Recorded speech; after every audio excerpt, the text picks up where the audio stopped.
Is this going?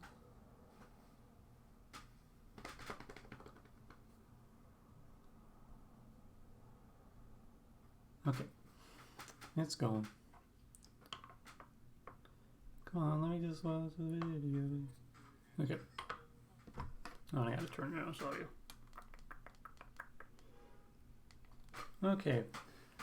I am not 100% sure what I want to do today. I was thinking of trying a walk cycle, but that'll take a lot of time and I can't be working as late today because I have plans to cook with my sister online. And that's at 6. And sometimes walk cycles take some time. I also thought about doing smears, but I'll need to test out how best to display that, which might take a little bit of finagling using my computer to scan the images as I'm working.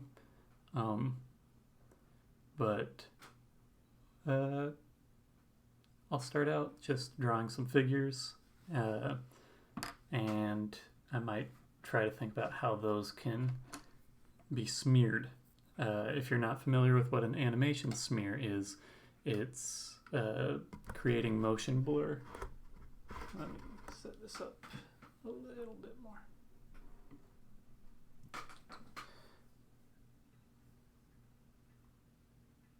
Okay, an animation smear is, you see how when my hand is moving, it's pretty bright here, but there's a blurred image, there's motion blur. There's also rolling shutter because of how this is capturing information. In animation, you don't natively have,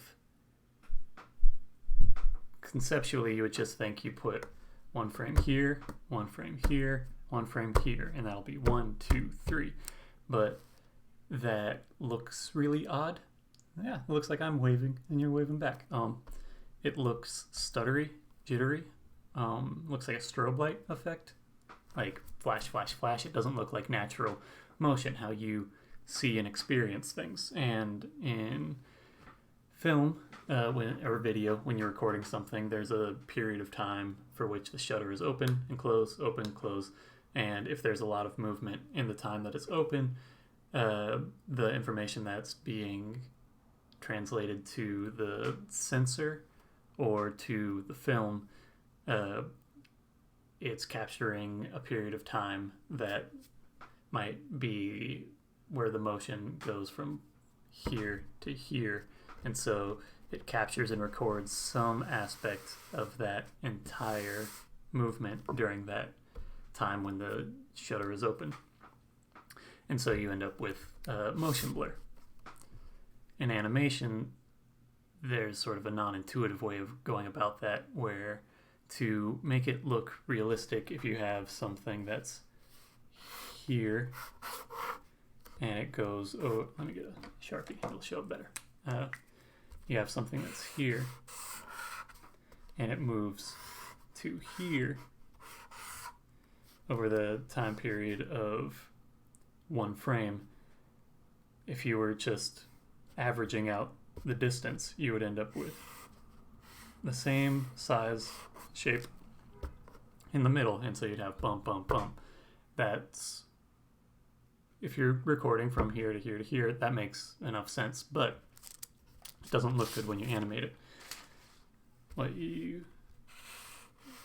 To create a smoother sense of motion, if you're getting from point A to point B, what you have to do is exaggerate,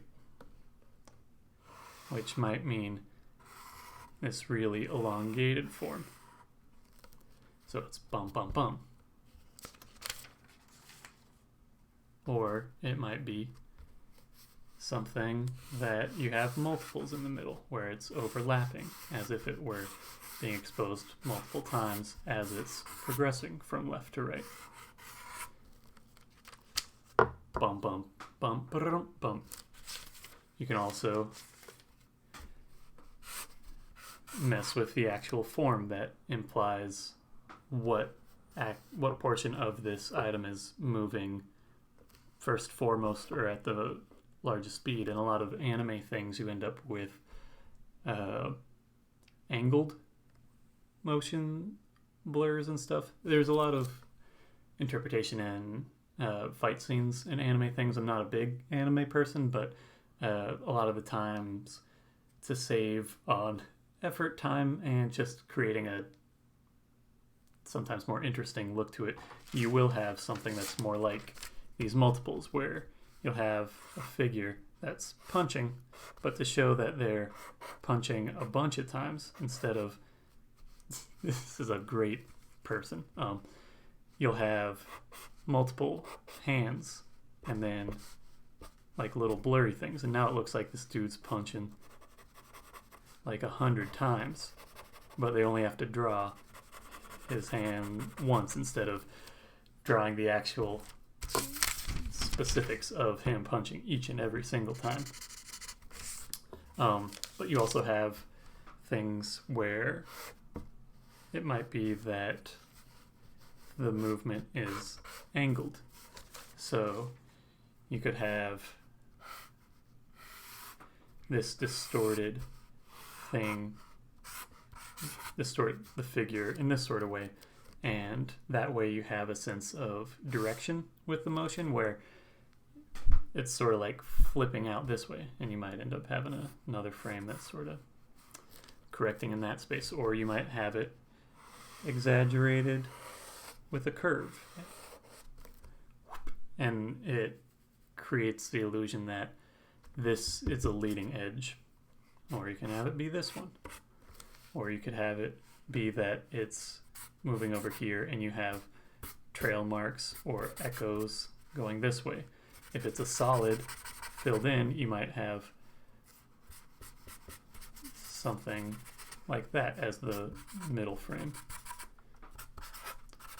And these are all different ways that you can manipulate the perception of motion in traditional animation. It also exists in digital animation. There's different sort of bounce or squash, stretch, blurs, distortions that take place in 3D animation as well, but it takes a different sort of effort and time compared to what I just did, where I showed like, I don't know, 10 different ways to go from point A to point B. And there's a bunch more different ways. It also exists in claymation, but or stop motion animation, but it becomes you have to like build additional aspects of it. So you might have a guy who's going crazy, and he's moving super fast, and he's got multiple heads in either direction. Then his arms are going up here, and there's other instances of the arms and all these chaotic elements that look interesting as isolated aspects, but when it's thrown into a quick sequence of events, you end up with you notice it if you know to look for it, but it just sort of passes by. I might mess with just what seems like something of an abstracted item, but since I don't want to commit quite as much time to streaming today, I am recording, right? Yep. Okay. I might just try having a base illustration where I create the same sort or very similar faces on one edge, and then a bunch of different transition frames that might be like 5 frames total, like bum bum bum bum bum bum bum bum bum, that have different sorts of smears, so you can sort of see how the acceleration and deceleration, distortion and stuff, just a bunch of different ways that manipulates the sense of time, movement, speed, slowing, how cartoonish or non-cartoonish something looks, or stuttery. Sometimes more stuttery things are used in animation as an aesthetic. It was used a lot in Into the Spider-Verse, or Enter the Spider-Verse. Spider-Man Into the Spider-Verse. Because Miles Morales was mostly animated at 12 frames per second or 10. He was at a lower frame rate, which isn't as naturalistic looking, especially in 3D animation, because it's more perfect tweening, because it's digitally done for the most part. There's a lot of animation tools in that movie and techniques and processes and such, but it makes him look sort of jittering. I'm giving a general animation tutorial. I didn't know what I was going to do when I started this. That's how I'm going about it. I had a loose idea that I might mess with animation smears, but it's also a way to talk and fill time as I'm going through and try and make it more interesting than just working. Because it's fine watching someone work for a little bit of time, but for an extended period of time, it gets a little bit, it gets boring. I've been there. I watch people do stuff. That sounds bad. I watch people who are live streaming working, and unless the person is interacting somehow or talking through or communicating with folks, there's not too much going on, and I tend to be like, okay, I'll either put this on in the background or leave, which means that I'm totally cool if you do that. So I think what I'm going to do is have a basic face and have a core animation that's 1, 2, 3, 4, 5. That's just going from this perspective, right? This is upright, from left to right, and it's just 1, 2, 3, 4, 5. But I'm going to mess with those frames and their positioning. Maybe I need to do this in a slightly larger space. The idea that it's moving from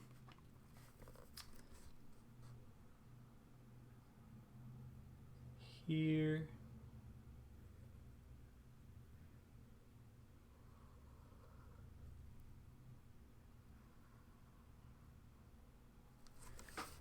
just have this basic face.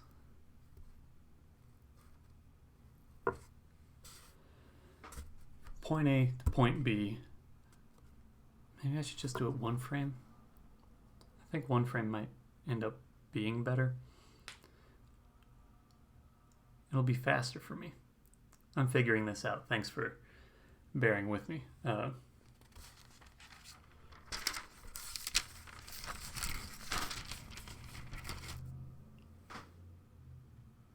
This is just a baseline one, so I can trace over this frame.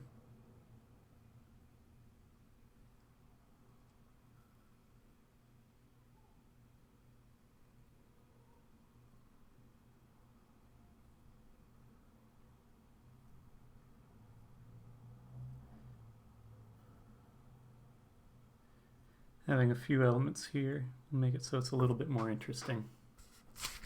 Hey, Hayden.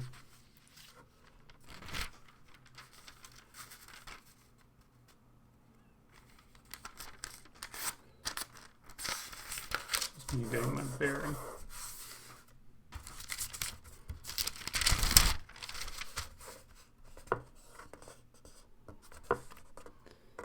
So this will just be the core idea of what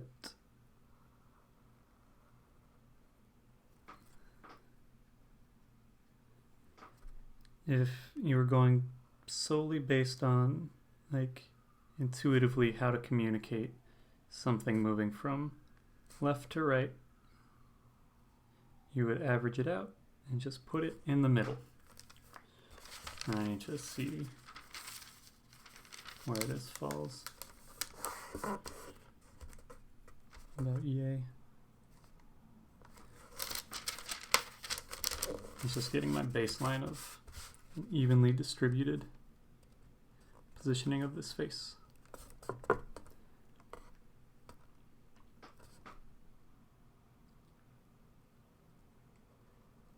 And then from there, I'm going to show different smearing, different motion blur, different ways to communicate, and then I'll animate and show what that might look like. So concept-wise, this is like the easiest way to think of an animation of this moving to here. 1, 2, 3, evenly distributed, and it looks just the same in the middle, but it's a bit of distance that you're covering in a short period of time. Why do I keep doing this upside down? I keep twisting it when I get it. And so 1, 2, 3. This is my base and where I'm going to be working from. So let's go for just a basic smear where it's just distorted, elongated in both directions.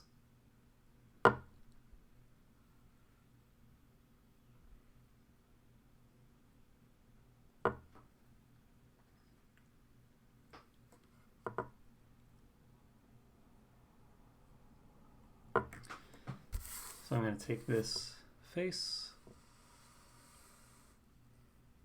make it wide. One thing that's nice about animation smears is the frame doesn't have to be particularly accurate. It just has to, because it's a blur. It's what you would be seeing in a fraction of a second. So here's just an elongated version of the face that's distorted.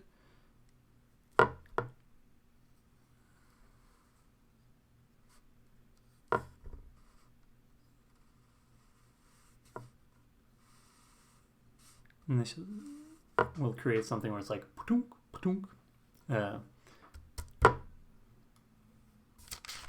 That's one sort of basic smear. Just left to right, and this is a weird distorted image.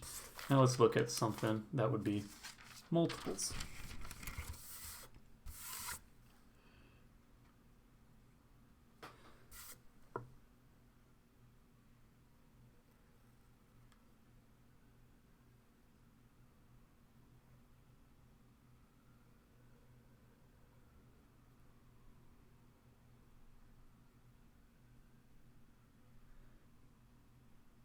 There's not really too much of a need for me to be redrawing all of the first and last frames, first and third frames, but it will look better to me in the long run. And if I treat this as something of a design to put onto something where you could like buy a shirt of it or something,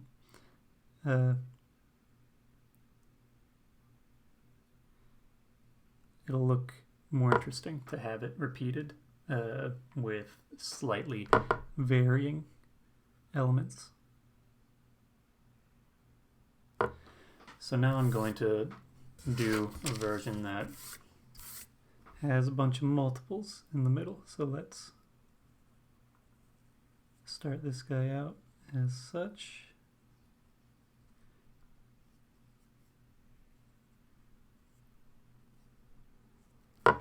But instead of completing the face, what I'm going to do is just shift it over and have this face, I don't know, 5 times maybe? Let's do it 5 times. 5 times.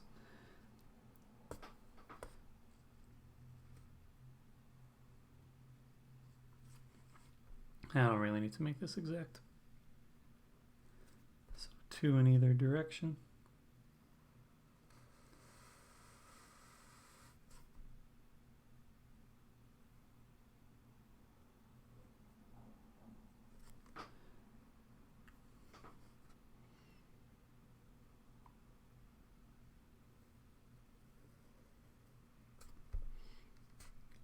Eyes going.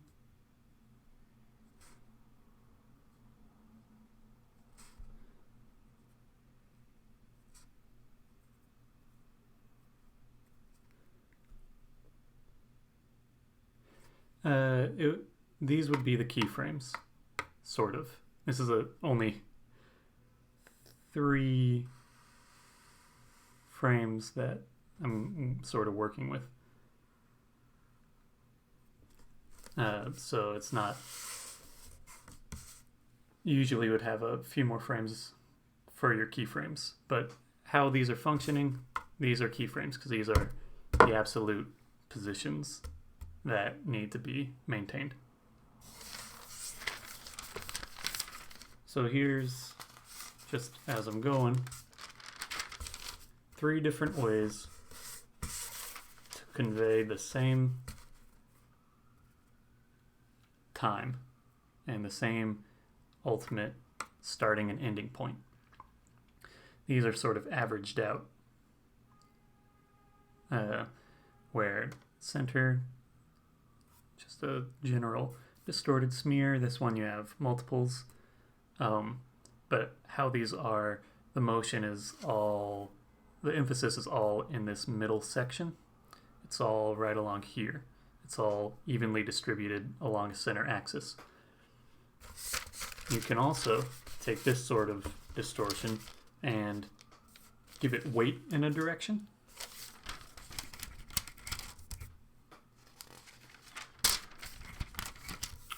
Where instead of having it be along that sort of central axis, you can push it to one side, and that'll give it a greater sense of direction.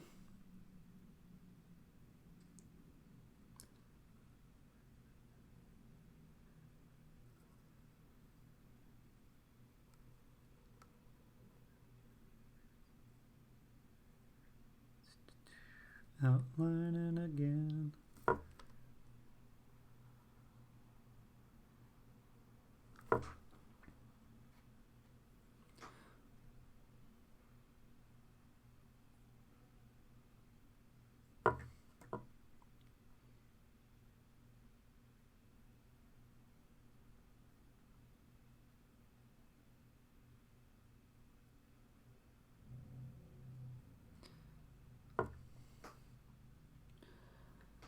So this time, instead of it being along that central axis, I'm going to push the weight, the motion of this to a side, the emphasis, so it'll be leaning in this direction.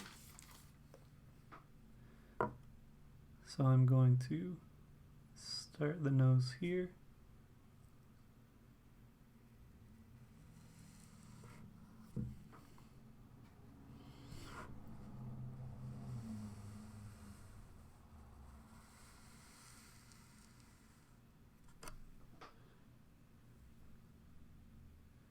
And distort it a little bit this way.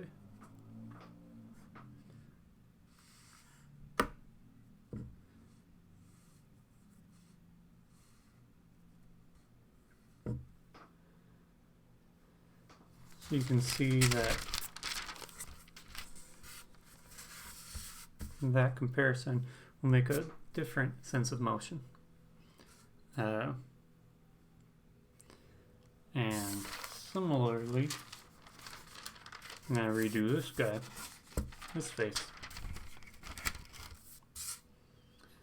But instead of having them all evenly distributed here, I think I might do like a wider, sort of combine the two elements and have it wider at the front end and then have echoes of it going towards the other side.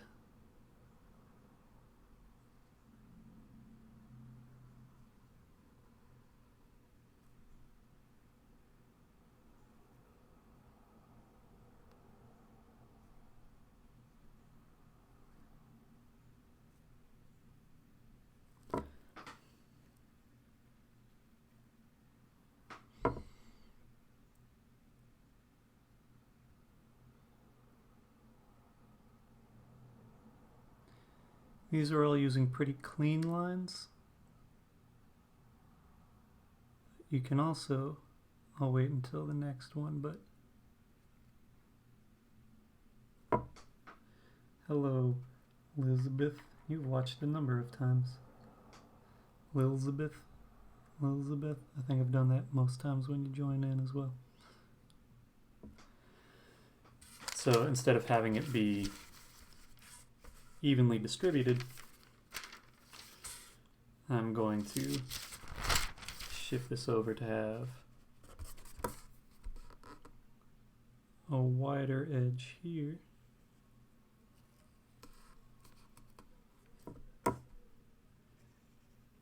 And then echo it a couple times with decreasing width. This is ink.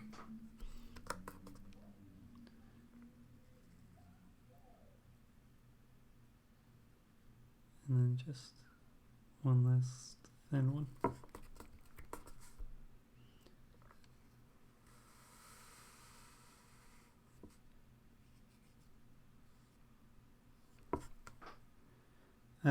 This is Sumi ink.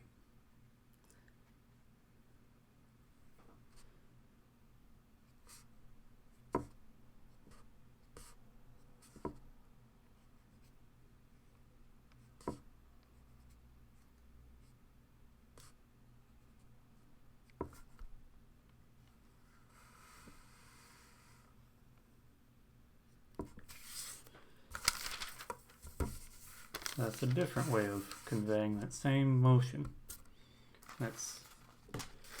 All of these are different ways of communicating 1, 2, 3. Hello again. Now let's mess with some dry brush. Alright, let me do a distorted one that's angular and one that's curved. This is a sort of fun stuff that you just have to test and try out and get a sense of what it can do to get better and more comfortable with understanding motion, experimenting. This one keeps breaking up. Let's try this brush.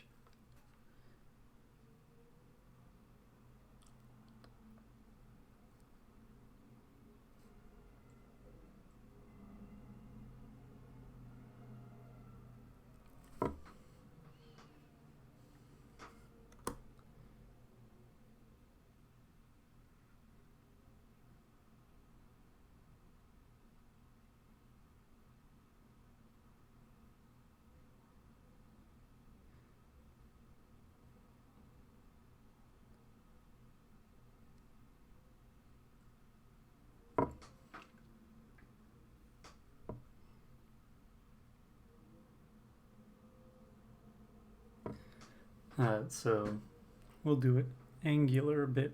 You can play with what the form itself is, where it doesn't have to be circular or soft in the way that the face is on either. And you can also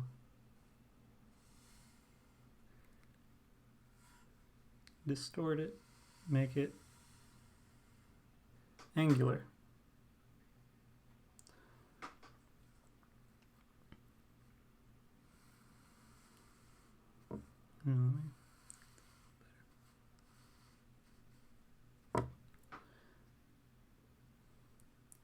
Or if there's enough similarity between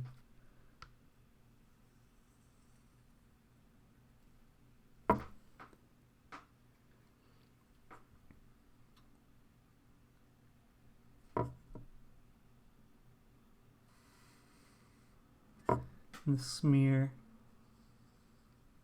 and the other frames,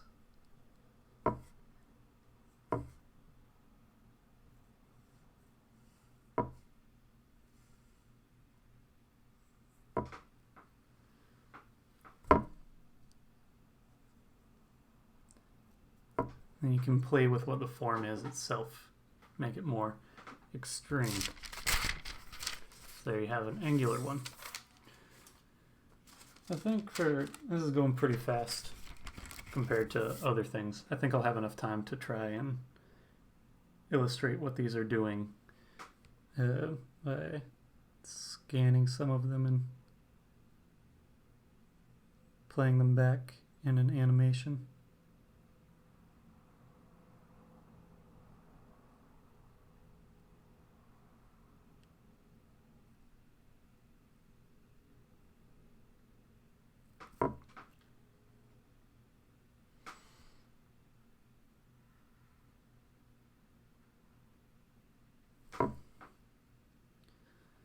where that one was a bit more of an angle. This one, I'm going to make it sort of a curve.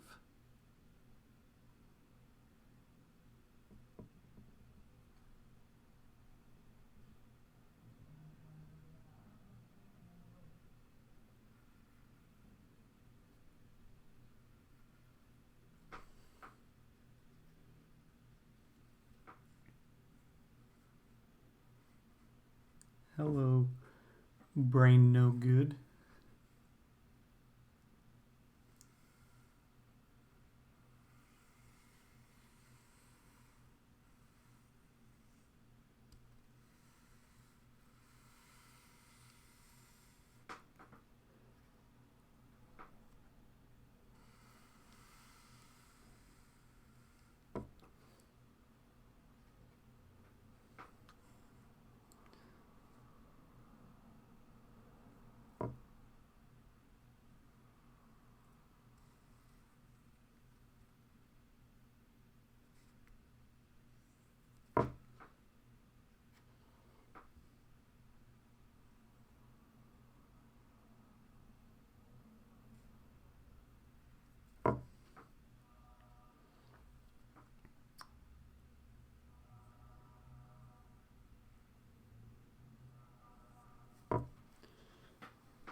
What I'm doing today is something of a workshop on smears. So I've done a bunch of different ways of going from, is this in frame? No, it is not. Let's back it up.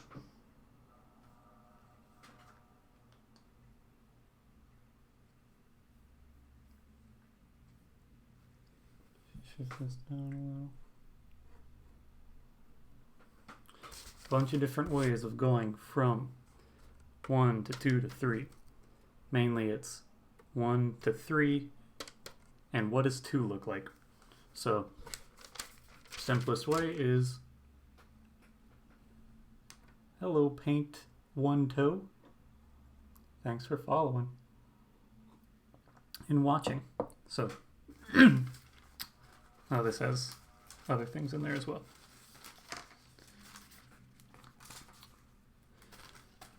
Simplest sort of way is something like 1 and then average out the distance between the two, put it there.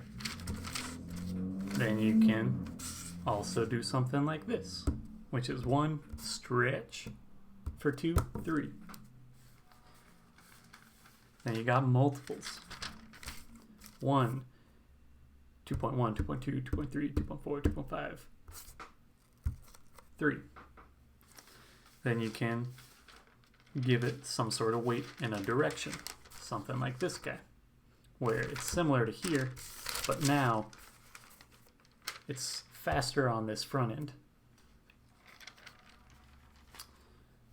Similar, but so you'll have a 1, 2, 3. Instead of having it centralized there, you can weight it a little bit this way as well. Or you can play with it to where it's 1, 3. Or 1, 3. I'm going to mess with multiples now, where sort of mix. Let's do a straight up multiple. I'll zoom back in a little. Oh, you can see my phone, so you can see the time difference. Yeah, I always do this. Okay, so this time what I'm going to do is have just multiples of this face for frame number 2.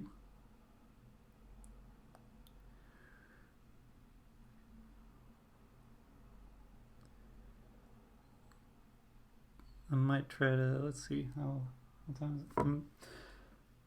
Have like a hard out. This is Sumi ink. This is, where is the thing? Here it is. Which way is up? That way is up. Sumi ink. This is Yasutomo. India ink the ones that I've purchased tend to get they gunk up a bit, where this Sumi ink, it dries on pretty flat and dark, but it also flakes when it dries, which makes it easier to clean. I like the quality of it. Like how it feels. It's a little bit thinner and it doesn't get as thick when it starts to dry. It does thicken up a bit, but like a lot of the time I'm going for an hour plus, where it just puts some ink into a plastic dish or something and then work from there for a while. And the Sumi ink thickens a little bit but doesn't get as gummy as much as the India ink that I've used.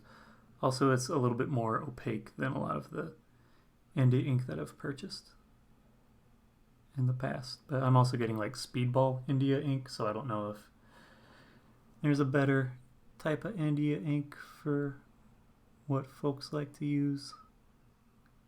But I like the Yasutoma Sumi ink.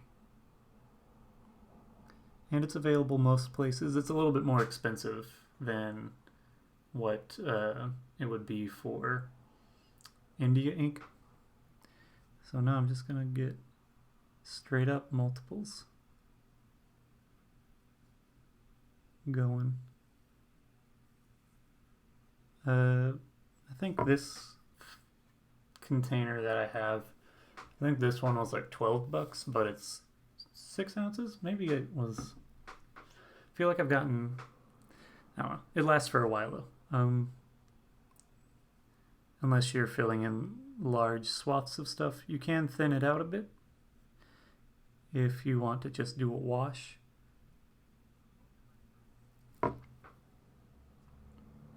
So now I'm just going to repeat this guy a couple times. This one's a little bit off, but it's a in-between frame. Doesn't have to be super accurate. For the next line, I'm gonna just trace it out right.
Also, when considering what animation smear you want to do, you could consider how long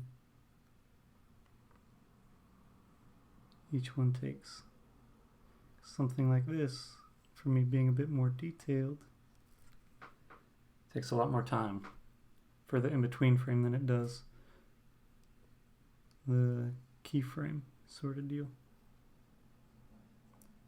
Because I'm drawing it 5 times. So 1, 2, 3, 4, 3. 1, 2, 2, 2, 2, 2, 2, 2, 2, 3. Let's see. I can read, hello, beautiful work. You also are a new, is that follower? Maybe? What is Seguro? I'm guessing it's like segue or guide. Bienvenido a TraceLoops. Gracias para being. Okay, es being. ¿Cómo se dice? Being. Thank you for here. I can say thank you for now. Follower. Cool.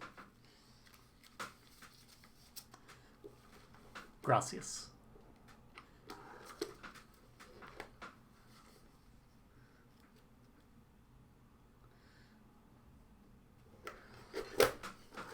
Okay, I was getting some more frames. Getting the holes punched. So I anticipated needing more with the hole punch, and I cut them, but I did not put the... I didn't say veneer. I was saying be here. Not veneer. Gracias. Or is that how you say it? Maybe I'm wrong. Anyway.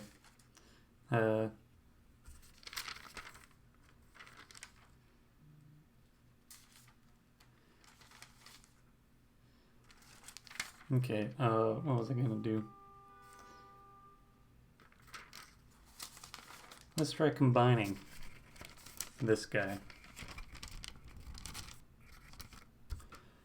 I took Spanish in high school, and it's the language that I know the most of, other than English. But I was okay with the grammar of it, but I was not great at I couldn't remember the vocabulary. Okay.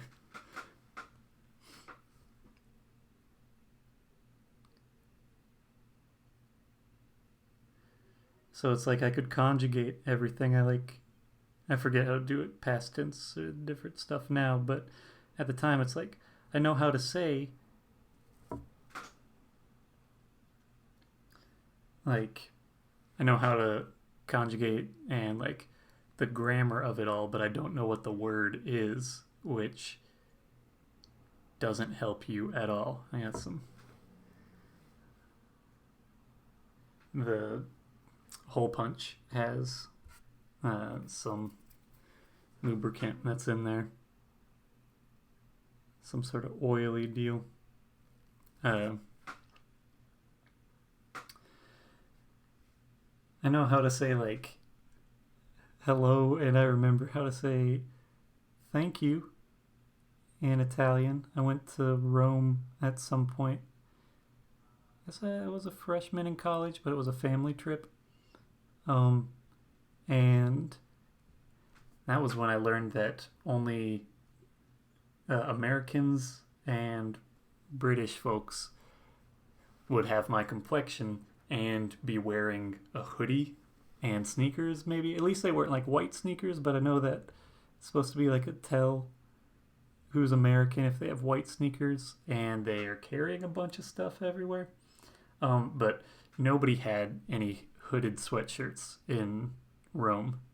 So that was like the only thing I had with me to stay warm, and I was like, I am very much a tourist. But I remember how to say thank you because it's prego, and that's a very popular brand of spaghetti sauce, pasta sauce in the States. So this one I'm going to combine and do like 1, 2, trail off, and then mess with it that way.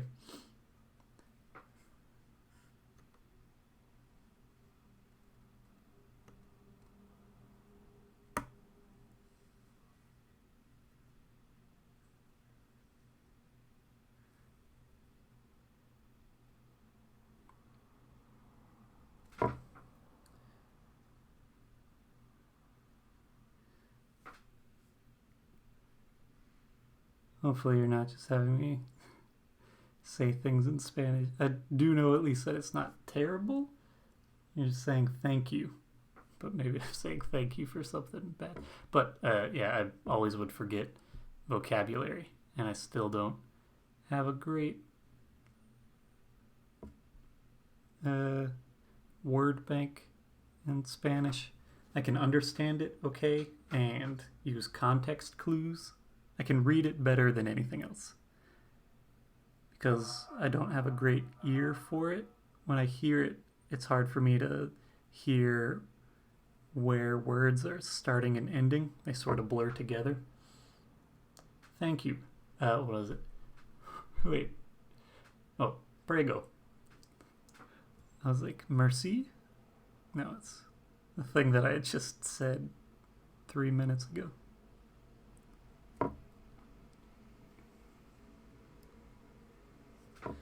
And then I'm gonna just do like what I'd say are echoes. So I'm just gonna do some light outline sort of stuff.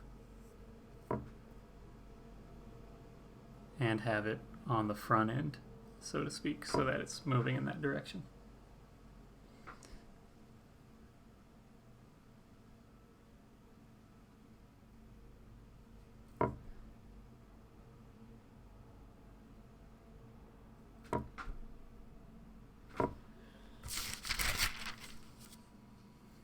And this should be... That's okay. This one will be a weird looking one. Now, let's try out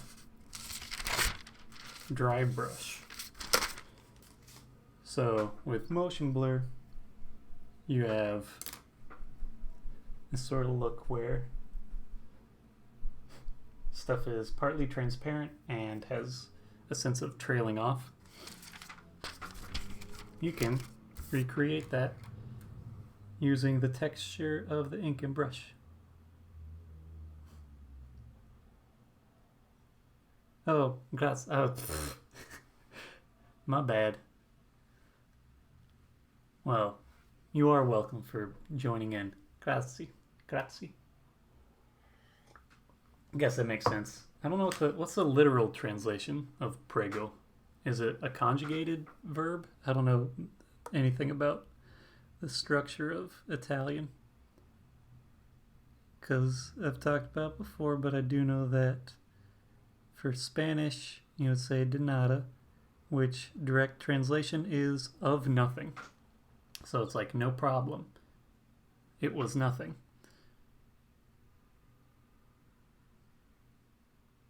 But I don't know what prego, what the literal translation would be.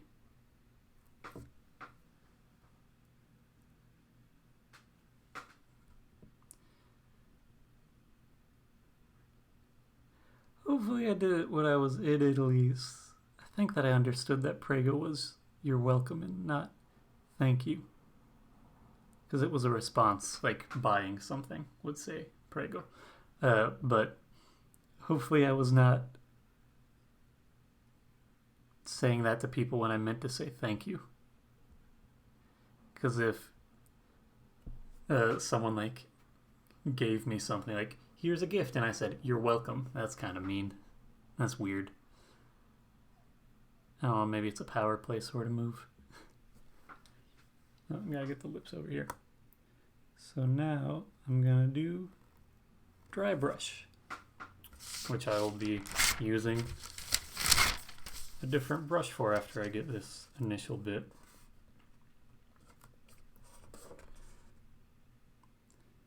So let's get this front end. And then I'm going to trail this off.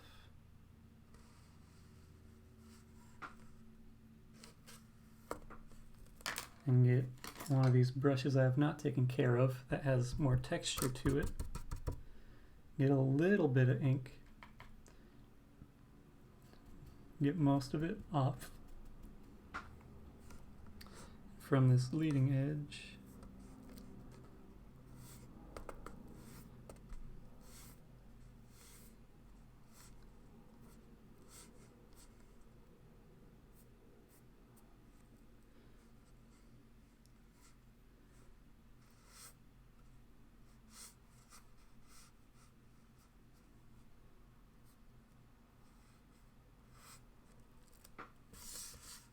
Get that sort of motion blur going.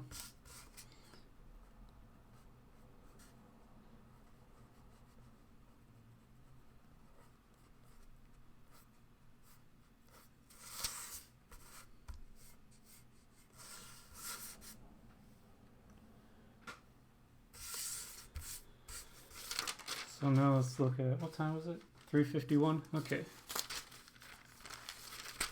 You know what I'm going to do? I'm going to take the next 10 minutes or so, go in and fill in the solids. And then after that, I will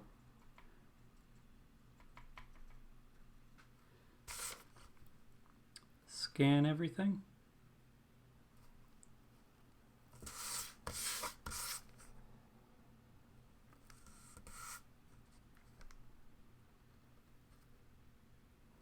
And show you as best I think I can get a video going. You'll have to bear with me a little bit as I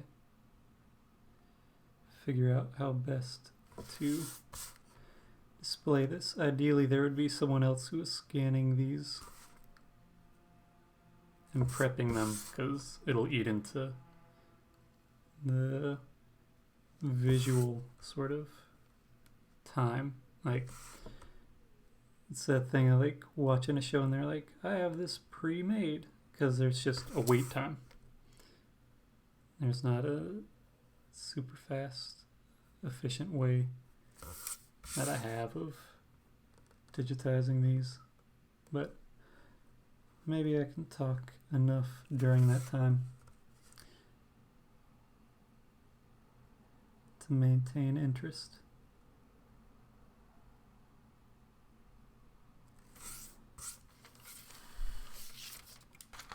But because there's some texture in some of these illustrations, I want to just fill them in with the ink as opposed to doing so.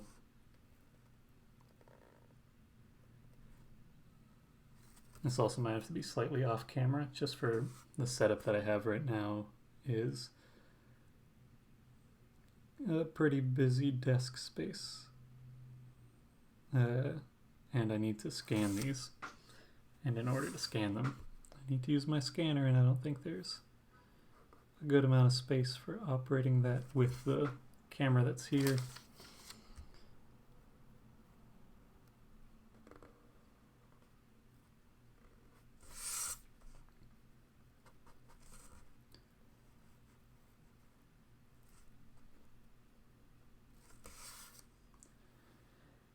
I have two webcams going. There's one here, which is a lower resolution, a slightly older one, and then one here that does higher quality stuff. And I'm using OBS as a program that can stream out to different services. Gracias.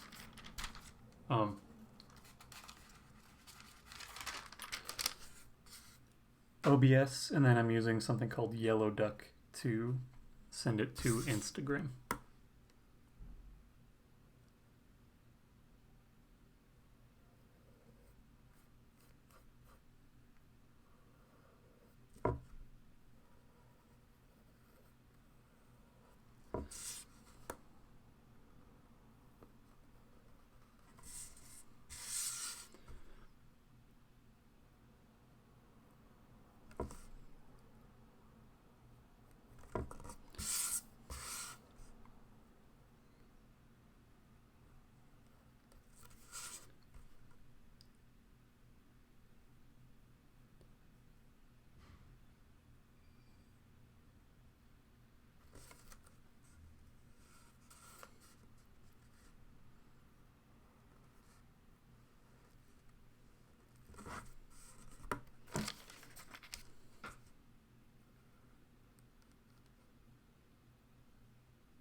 Brush isn't in the best condition. I need to order some more probably, but I'm gonna commit to using this new one.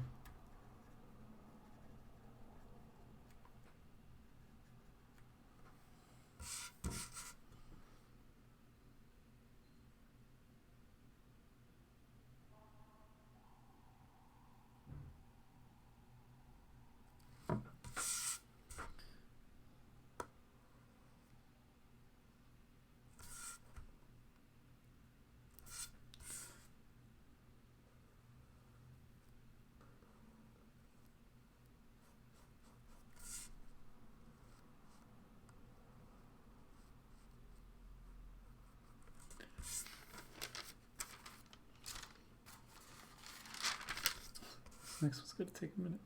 Not this one, but one where I have 5 faces in the middle. This one actually might be the easiest because it's wider and angular.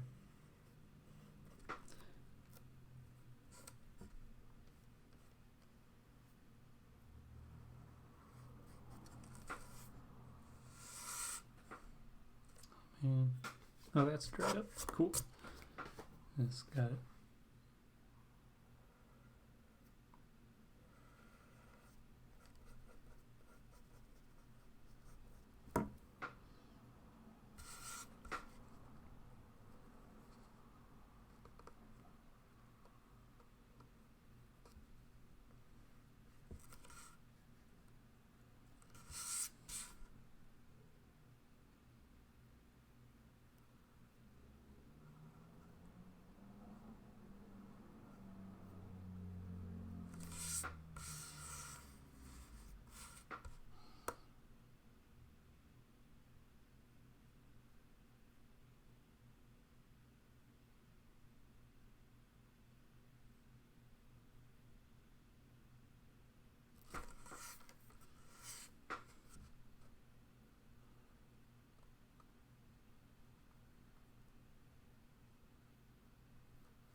This will always take longer than I think it will. Always takes longer to fill it in than I assume. So I was like, it'll take me 10 minutes to fill in all of these sheets, and I've done like 4.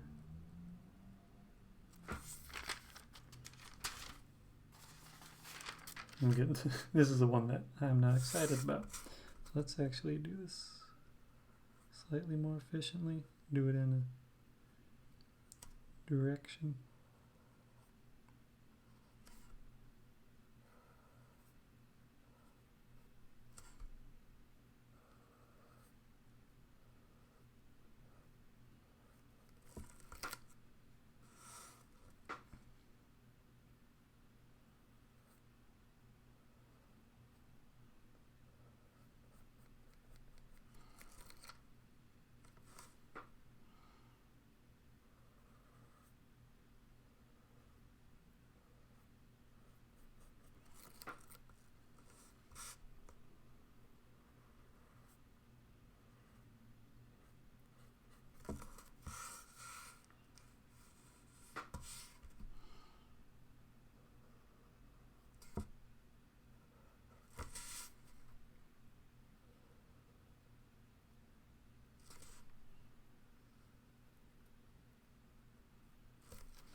Just kind of fill in ellipse.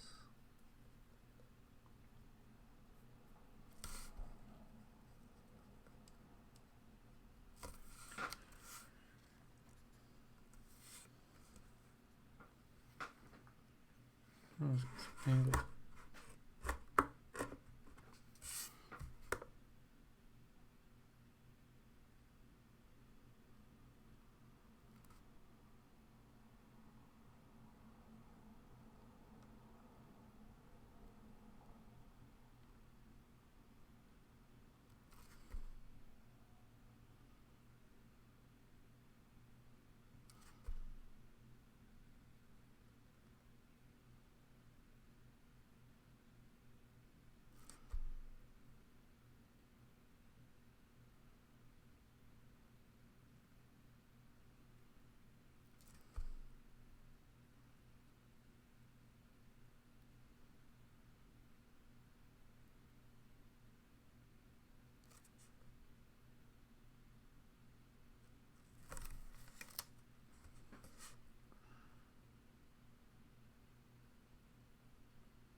I find it relaxing to work on stuff.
Gracias, I guess.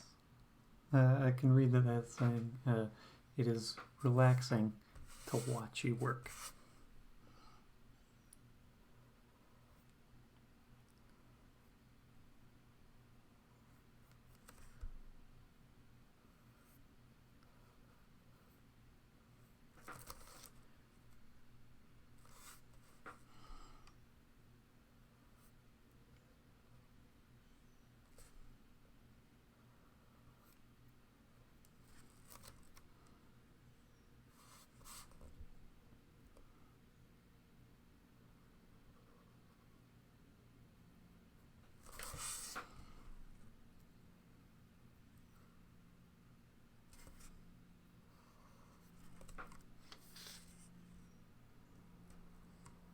I'm going to zoom out a tiny bit as I keep shifting this down.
Alright, that took about 20 minutes longer than I thought it would, but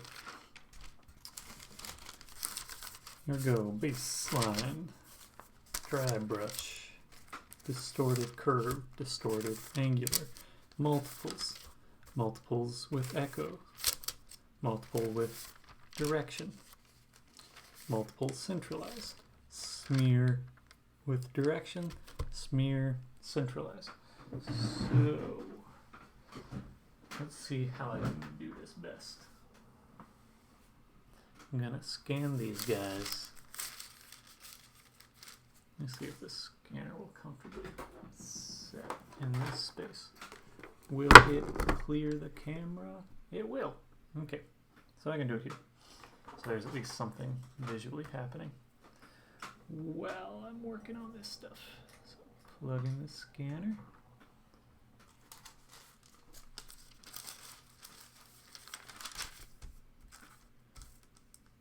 So I'll just have this edge on it. And image capture.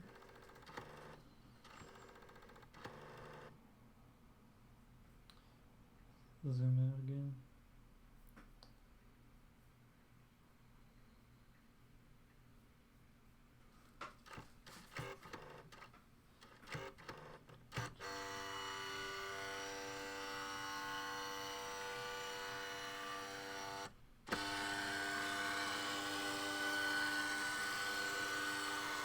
Not upload other.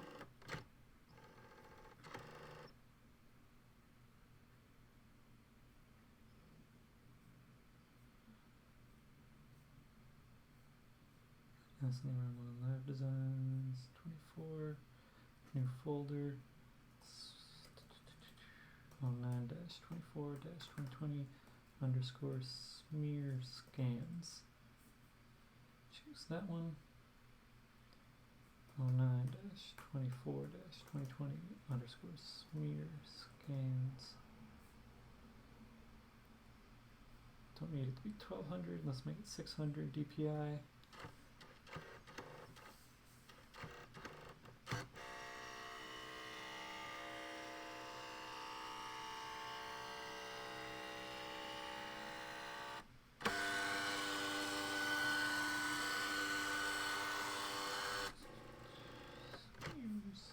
Okay.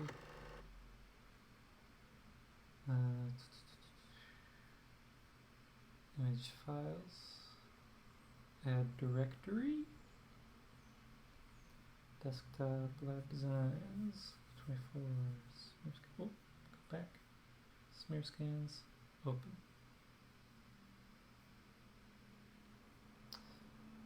Okay. Time between slides. Make it 2 seconds. Transition speed 0. Loop. Transition cut.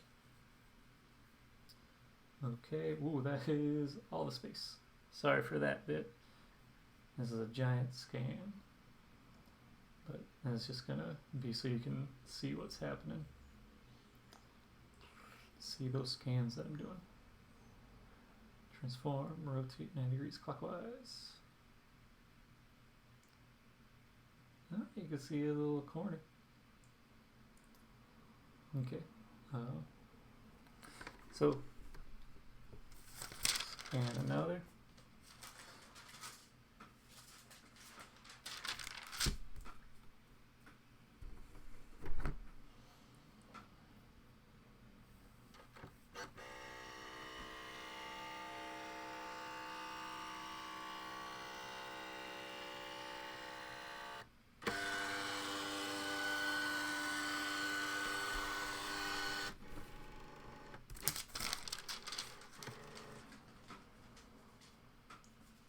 Let's update as I'm working and see.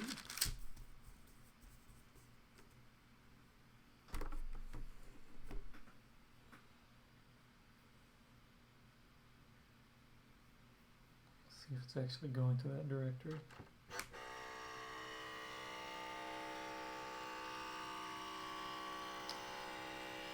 Why does it keep doing that? Okay.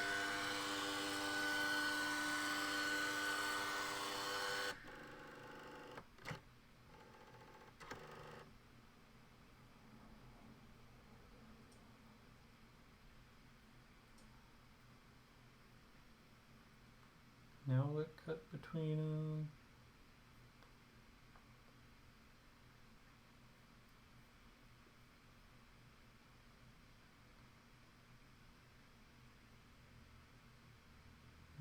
Directory. Open.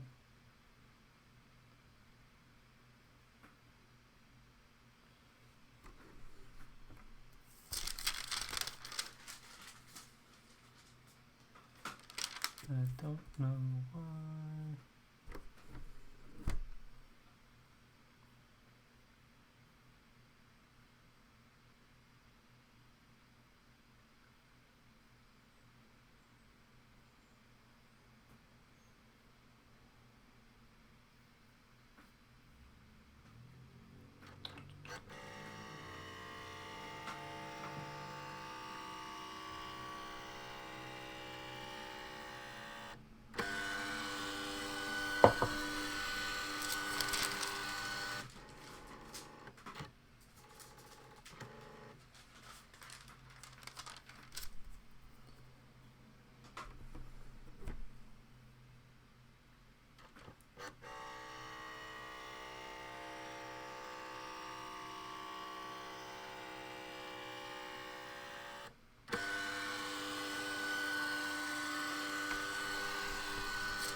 Oh, this would update, but I guess it just compiles the images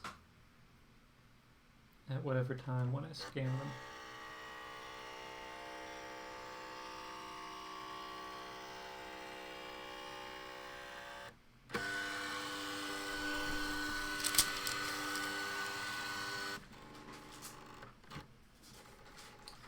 Computer's running a little hot, and there's a chance that I'm dropping some frames here, in which case I apologize.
Almost done with this.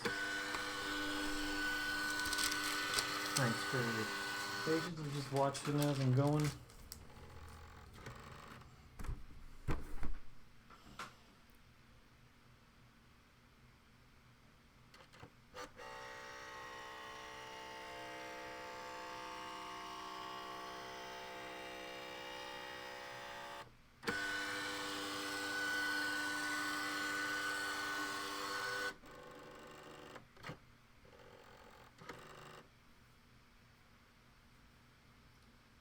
So set these guys back down. You can look at them live while I'm trying to mess with how best to do this. Because I'm using Photoshop, there's a much greater chance that I'm going to drop some frames here and there. So let's see. How's the best way to do this?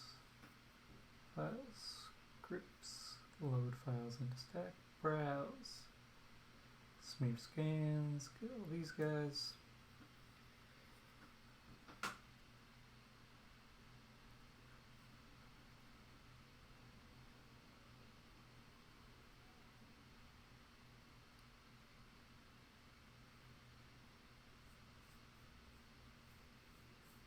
I don't have this really set up for broadcasting live from my computer, but having that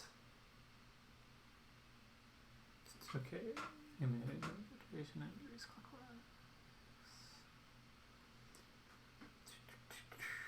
Crop this down. Crop it, crop it, crop it, crop it, crop it.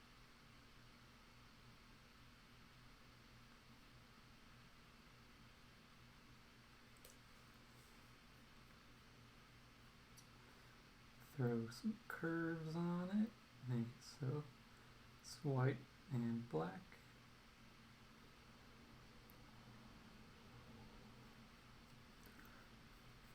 I don't know the best way to go about this.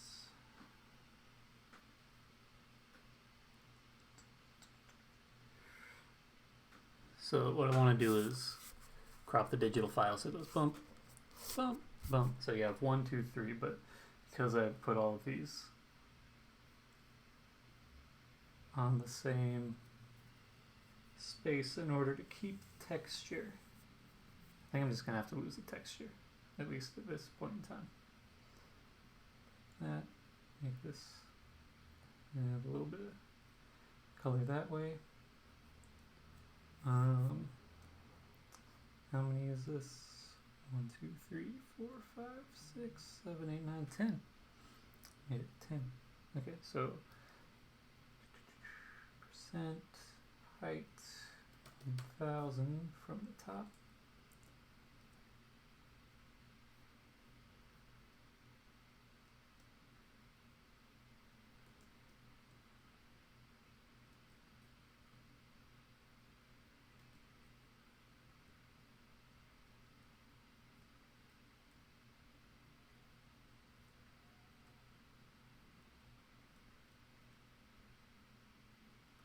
This could be tighter.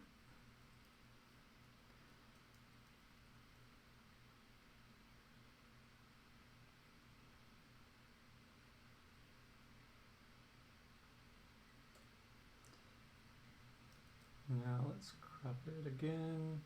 Make it 1000 times 1000%, which means, oop.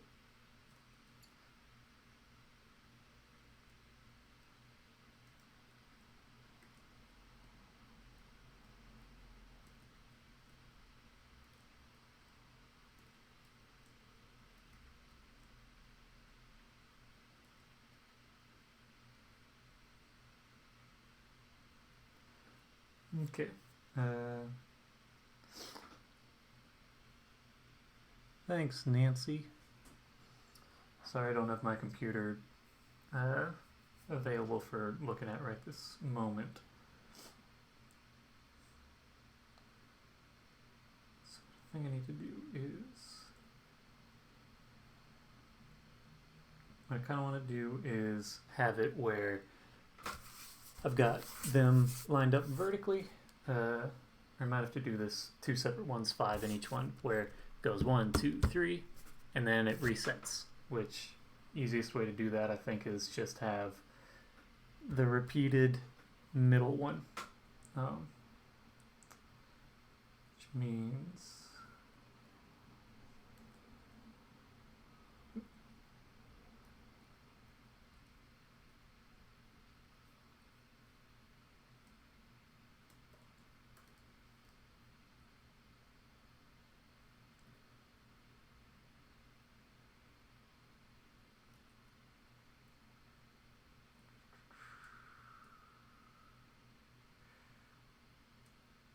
duplicating this guy.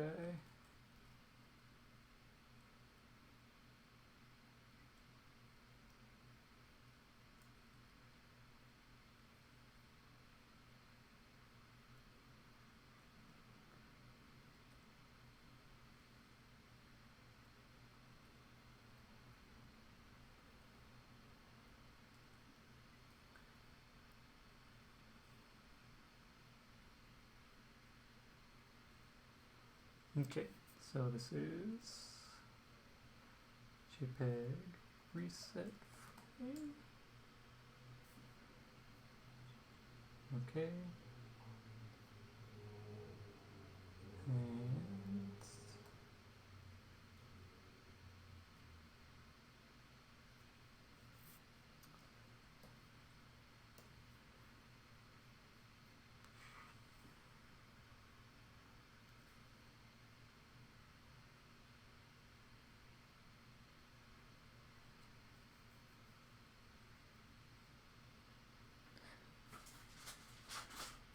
Thanks for being patient with stuff, everyone. Everyone. Let's see stuff. Let me move this down a little so it's not taking up quite as much space. And you can see the actual bits. Frame animation. Add a frame.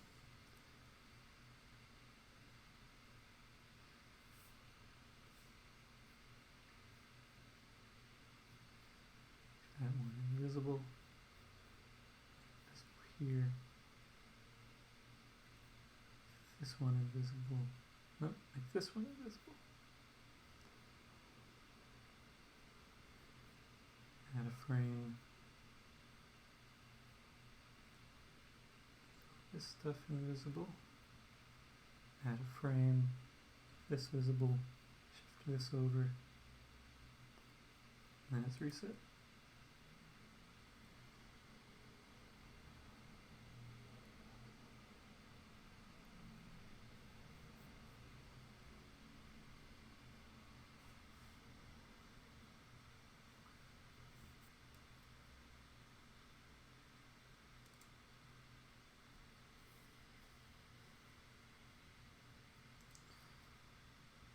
Have it rest here for half a second, rest here for half a second.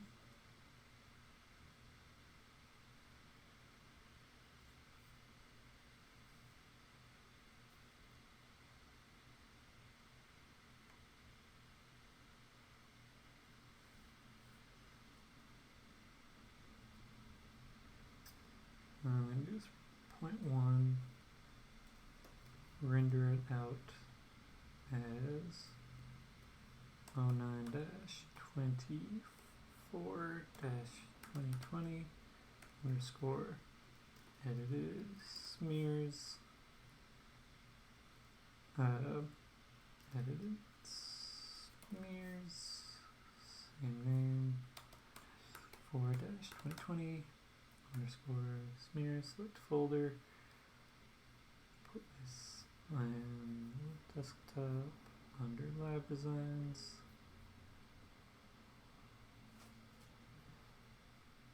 Choose. This is 10 frames per second. Let's save it as PNGs. This is not 5,000 by 5,000. This is 5,000. Okay, let me resize this to 1080.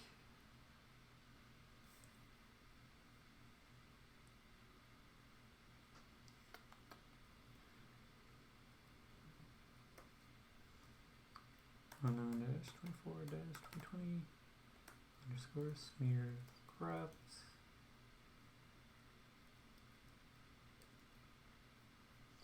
I forget that when you're exporting image sequences from Photoshop,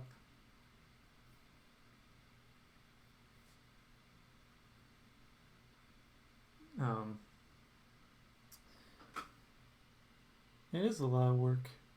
That's all a lot of work.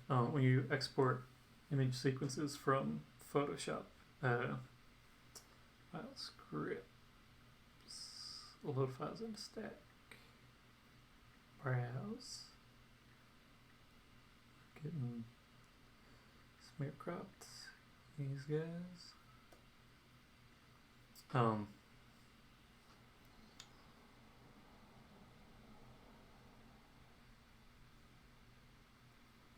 Do not know the best way to execute this.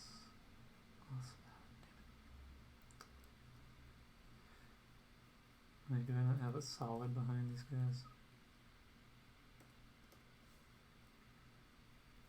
Let's export these again.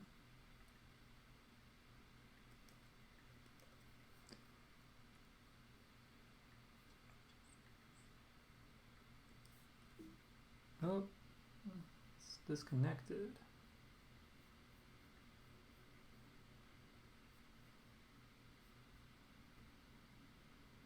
Okay.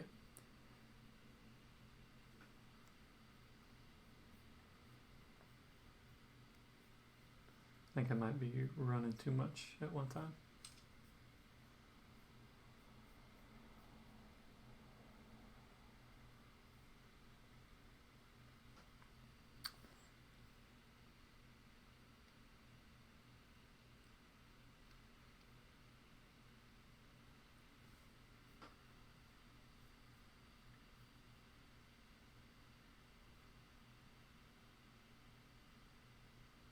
Okay. There we go. Now it's doing what it should be.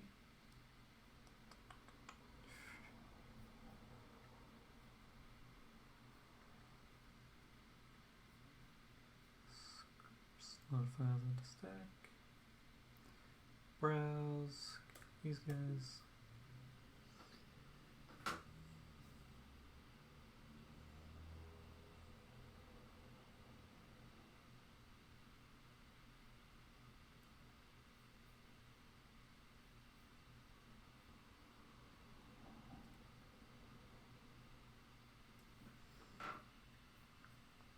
Reverse these frames.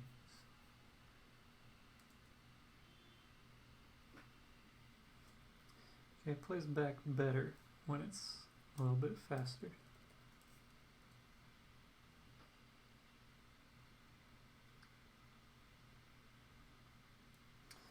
You know what, I'll play it loaded in here. It's gonna take a lot of space and I'll have to crop it down, but let's get this image slideshow. Smears, okay. Smears 02, you already used that name. Transition, cut, make this 1 is the 15th of a second. Calculator, 1 divided by 15 equals, so it should be like 600, I'll just make it 700 milliseconds, 0, loops, don't randomize, playback, image files, add files, smear cropped, these in here.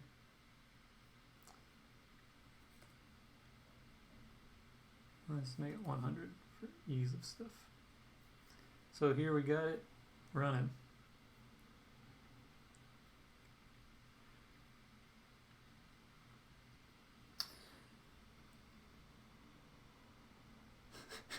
It's taking up all the image. Okay, so here you could start to see some variation on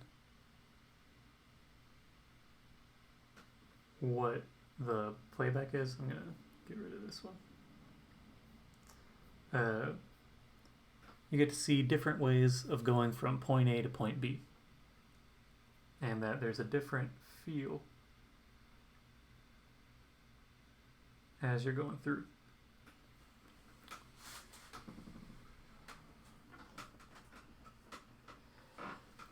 So you can see there's no way for me to really point out, but let's go, which one's up top? This guy. So this guy, the bottom one is your favorite? The one that doesn't have anything happening with it? I'm glad.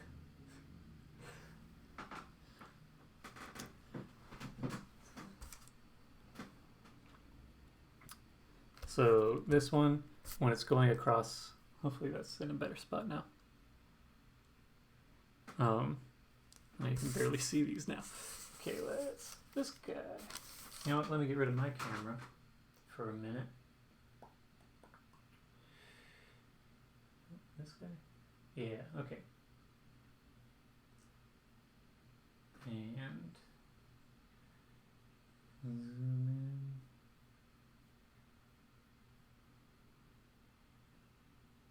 in. Okay, so that works. Down, over. So this guy up top.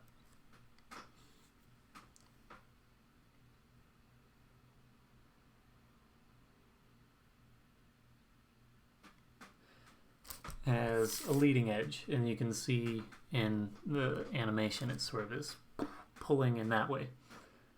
And it's a little bit like blobby. It's a little bit weighted. It's a bit of, it's a little goofy. The face being distorted as it is adds to that. Now let's go to the next one down. This guy. This one is a little bit cleaner, a little bit more angular. The sense of motion is slightly sleeker, if that makes sense. it feels like the motion is it is what it is, but it feels like the motion of it is accelerated quickly and decelerates very quickly as well. It's over, stops, because it distorts it more, I guess. And that, what's the next one down? Multiples. A bunch of everyone everywhere. This one probably has one of the smoother senses of motion, but it does have a strobe feeling to it as well, where it has a sense of continual motion and consistency that way. So what's the next one down? This guy.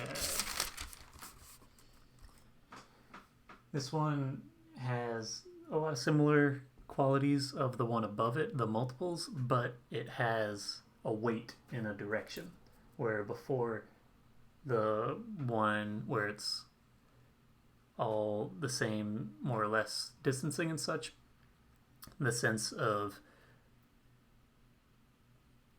direction isn't there in the previous one, in this guy. But it is here because the weight of everything is towards this side. You also have a little bit of distortion, so it feels like it's slowing down at the tail end. What's under that one? This guy. Yep.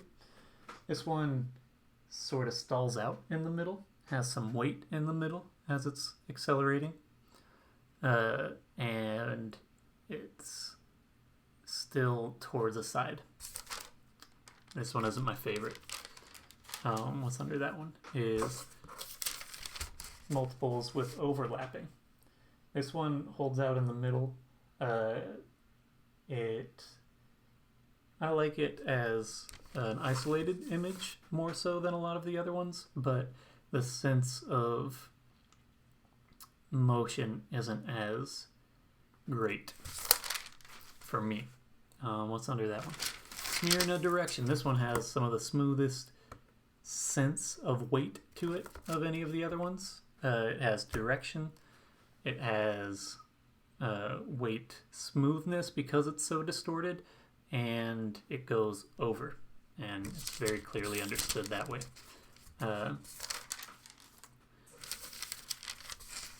Then you have this guy, which might be one of the more realistic looking ones, because it has dry brush and a bit more effect taking place.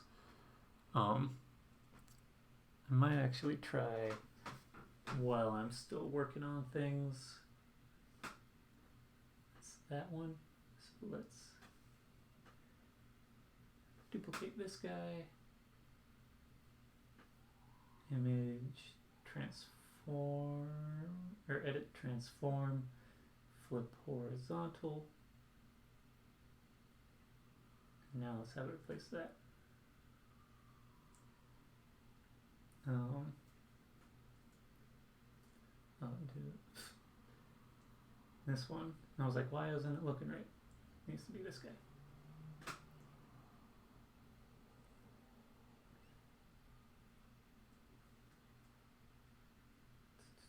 One second. Let's export this smear cropped 02, 10 frames per second. I'm going to fill out my screen in a second and show you. This is smears 02. Okay. Add image slideshow. Add that guy. Want to cut. It'll only be on a frame for 100 milliseconds. Your transition. Image files. Add files. Go out. This guy. Smear cropped up 2. Throw these guys in. And now these guys are going in either direction. Oop.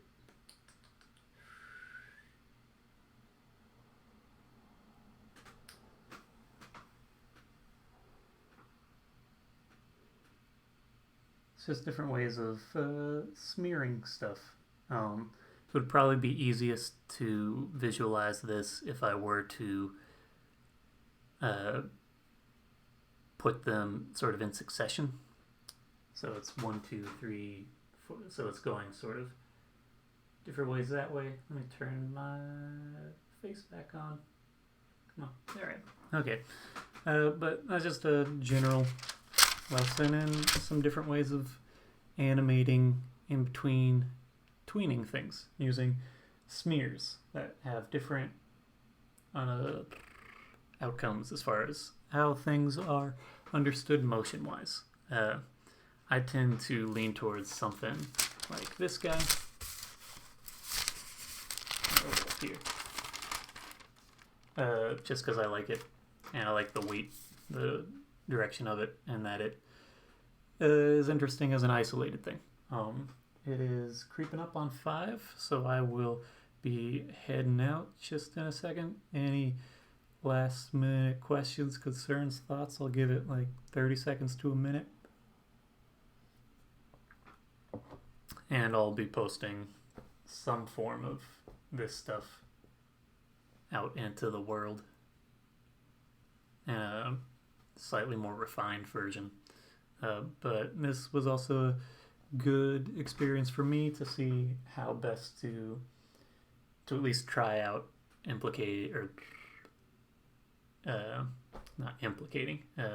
integrating the like these guys and showcasing stuff as I'm working on it. Thank you guys for watching. I'll upload this to YouTube in a minute. It'll take probably a little while to prep it for stuff, and yeah, I'll make a shirt design that more or less just features a bunch of these smears as they're going along. I need to figure out what that design will look like, and then that will be available probably within the next hour or so if you want to buy it, and if not, that's cool too. But I appreciate you watching. Be back tomorrow is the intention. And I guess that's it. So thanks for watching. No more questions? Yeah. Okay. Bye.